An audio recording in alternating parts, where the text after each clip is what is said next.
El gobierno de Estados Unidos no quita el dedo del renglón. Y por renglón me refiero a las tramas de narcopolítica en México. Son muchas ya y en varios frentes. Está el clan Culiacán, la audioteca de Marina del Pilar, el piloto Los Chapitos que dejó ir la Fiscalía General de la República. Son varias. Así que para ponerle orden a esas historias y que estén actualizados con lo último que ha ocurrido y lo que puede ocurrir en los días siguientes, está conmigo el experto en seguridad nacional Víctor Hernández, quien nos ayudará a interpretar qué está pasando y por qué hay tanto movimiento en la tensa relación entre la Casa Blanca y Palacio Nacional. Municipios donde el crimen organizado es tan imponente, tan cotidiano, tan terrible, que se vuelven zonas de silencio. Esta decisión también de los Beltrán Leiva, que continúa intentando quedarse con la estructura del cártel de Sinaloa, y luego están otras familias, los Cabrera Sarabia, y tienes después... Parece que en la Ciudad de México hay una reconfiguración del régimen criminal. Y el gobernador Javier May, con unos cuantos días en el reto está en encontrar estos regímenes criminales bien consolidados, porque ahí es, insisto, en donde la población queda a la voluntad del crimen. Está muy complicado lo que está pasando. Siento que hay una vorágine de información y me gustaría hacer una pausa en el camino para volver a poner todo en las cajitas y entender qué está pasando. Entonces, déjame que vayamos a esta conversación en tres partes: Sinaloa, Baja California y regresamos a Sinaloa. Entonces, déjame ir un poco al tema número uno, Rubén Rocha Moya. Esta semana hubo rumores de que el gobernador con licencia podría volver al cargo. No hay nada confirmado, esto simplemente es radio pasillo, pero en tu opinión, tú que le has estado dando mucho seguimiento a cómo ha estado la relación entre México y Estados Unidos, ¿qué implicaría para México en este momento que Rocha Moya regresara por sus fueros y dijera: no me importa su acusación pública y yo regreso al poder en Sinaloa? Será una bofetada al gobierno de los Estados Unidos, no solo a una agencia en particular, a la DEA, sino a todo el ecosistema de inteligencia que hoy está trabajando en persecución del narcoterrorismo, que estamos hablando de la ATF, del Departamento de Defensa, de Homeland Security, de las policías de los condados que están en la zona fronteriza, y de que se puede hacer a través de los canales ordinarios legales mexicanos. Se puede, pero es sentenciar a Rocha Moya a muerte. A mí me parecería que sí sería el pedir e implorar un ataque con drones o un secuestro de Rocha Moya al estilo de lo que le pasó a Nicolás Maduro, y sería una ruptura de la que no podremos regresar con los Estados Unidos.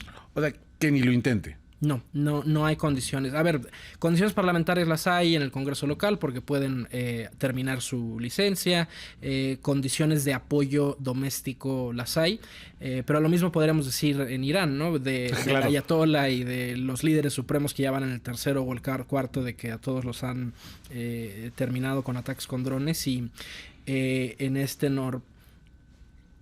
hay que entender que esto ya no es un juego en el ajedrez mexicano, sino que esto ya es un tema de seguridad hemisférica para los Estados Unidos.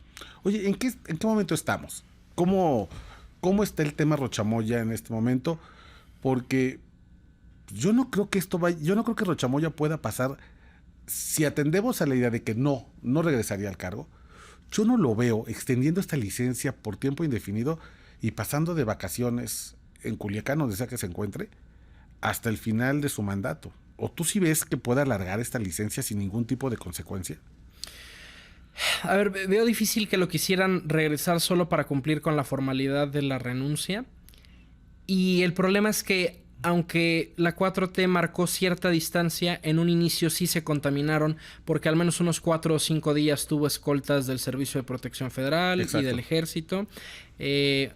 Hay un espaldarazo de años que le ha dado la presidenta Sheinbaum a Rocha Moya desde antes de las acusaciones, y ella hace un double down incluso cuando se hace de conocimiento público estas investigaciones en su contra. Entonces, por más que se quieran distanciar y por más que tomaran el enfoque prudente, ya está manchado el gobierno federal, sin importar si renuncia o si se prorroga, incluso si está enfermo, ¿no? Rocha Moya sabemos que tiene temas, o sea, aunque falleciera, los problemas de salud que tiene desde hace años, el problema ya lo tienen con el gobierno estadounidense a nivel reputacional.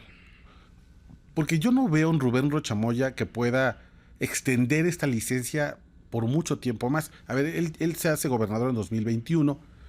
Él estaría ya, digamos, casi en el ocaso de su sexenio, si pensamos que ya, no creo, en esta idea de que no regrese Rubén Rocha Moya. Pero ¿tú crees que realmente pueda acabar su mandato sin que sea pedido, sin que sea reclamado, sin que sea llevado a Estados Unidos por la fuerza? ¿Tú cómo ves ese escenario? No, porque el gobierno estadounidense, por alguna razón, sí ha cumplido con la cortesía de ejercer los rituales, como por ejemplo cuando a Nicolás Maduro, un mes antes de su arresto, le duplican la recompensa que daba el FBI por su cabeza. No era indispensable, no cambiaba el que ya había una operación militar planeándose en su contra. Eso es cierto. Pero es como cumplir los pasos de, a ver, le estoy avisando y el que avisa no es gandalla. No quita que sigue siendo una invasión. O sea, lo de Nicolás Maduro es un secuestro. Eso no es un arresto, ni siquiera en el derecho estadounidense, que es muy, muy laxo para admitir procesalmente actos de molestia. Y yo creo que Rocha Moya y otro par de gobernadores están en ese riesgo. Son los mayores candidatos a una operación como la de Nicolás Maduro. O mi hipótesis que he explicado en muchos foros como el tuyo, que es, a mí me parece que sí tendremos 2 o 3 incidentes de ataques cinéticos con drones o con misiles Tomahawk de los Estados Unidos. Y pues es difícil pensar en un perfil como tan marcado y tan ya más allá de toda redención a los ojos de los estadounidenses. Ayúdame a elaborar ese argumento que tienes, porque tú has tenido voz de profeta. La que has cantado ha aparecido. Y me gusta mucho tu análisis por lo preciso que ha sido con el tiempo. Entonces, ayúdame a entender de dónde viene tu argumento que tú dices es probablemente la salida que podría tomar Estados Unidos. Si es que no ven condiciones para avanzar en una negociación con el gobierno de México, la decisión unilateral del dronazo. Sí. ¿Cómo construyes este argumento? A ver, es un argumento que en realidad pensé hace muchos años, cuando estaba trabajando en el Consejo de Seguridad Nacional en Los Pinos, en el ocaso del sexenio Enrique Peña, porque empieza la administración Trump, estaba un poco el volado de si se iba a reelegir o no, pero era claro que aunque la reelección no fuera consecutiva, su segunda administración iba a ser virulenta e iba a ser agresiva. Hay una muletilla en el uso de la fuerza estadounidense, y es que casi cualquier adversario lo meten bajo el paraguas del terrorismo. Y una vez que tú eres designado como terrorista, en el derecho estadounidense tú ya no tienes ni derechos procesales, como es la presunción de inocencia o el derecho a un abogado para que te defienda, ni derechos humanos, porque Estados Unidos no es parte de las principales convenciones contra la tortura o de derechos humanos. Están intentando desmontar la Corte Penal Internacional. Entonces, para el estadounidense no es costoso ir y asesinar a un ciudadano de otro país. De hecho, es mucho más rápido, es más breve, no hay costos judiciales, no hay tensiones diplomáticas. Y yo creo que íbamos a llegar a este punto, incluso aunque no gobernara un republicano, porque es una muletilla y un razonamiento de la comunidad estratégica de Estados Unidos. Los policías, los servicios de inteligencia, los militares, en lo que piensan es eso: adversario es terrorismo, ¿no? Entonces, dada el amplio catálogo de cosas que se pueden considerar terrorismo, me parece que esto iba a pasar en cualquier momento. Y una vez que te designan, es que ni siquiera si eres ciudadano estadounidense tienes protecciones. El mejor caso es el de Anwar al-Awlaki.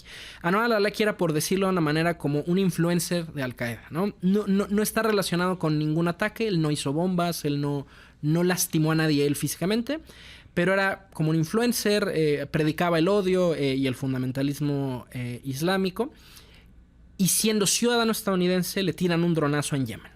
Entonces va a la Suprema Corte, pero no porque sea humano o no porque haya una polémica de que se le ejecuta sin juicio, sino por ser estadounidense, ¿no? Un asunto como de un juicio constitucional, como el amparo, pero la versión en Estados Unidos.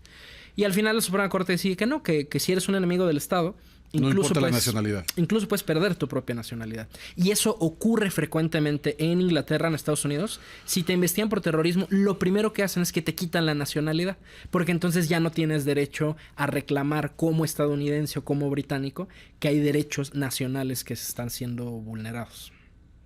A ver, déjame ponerte una provocación sobre la mesa. Recientemente, el gobierno de Estados Unidos dio a conocer quién ubican como el sucesor del Mencho. a Nemesio Ceguera Cervantes, abatido en febrero de este año. Y ubiquen a su hijastro, Juan Carlos Valencia, el apodado 3. Muchos pensaron que iba a ser el jardinero, ya detenido. Otros pensaban que iba a ser el sapo, la gallina, la línea.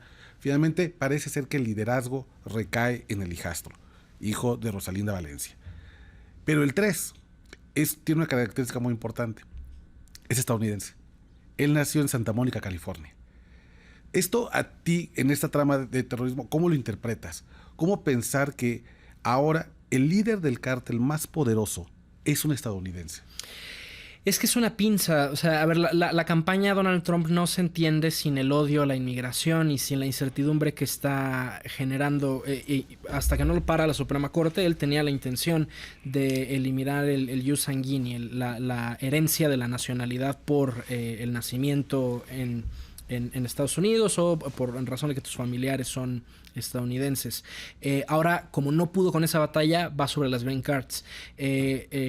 Este empoderamiento de ICE como agencia de inteligencia paralela, casi ilegal.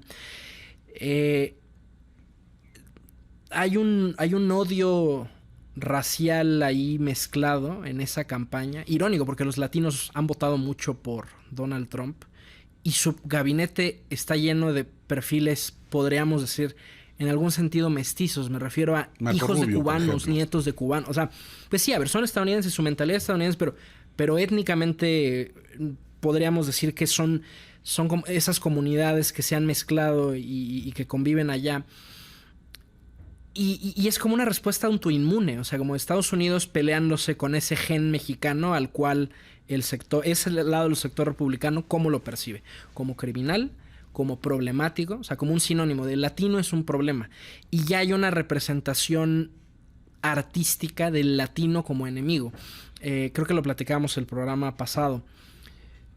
El malo de las películas estadounidenses, tipo Sicario, por ejemplo, sí, ya no es el árabe, ya no es el soviético, es el latino, ¿no?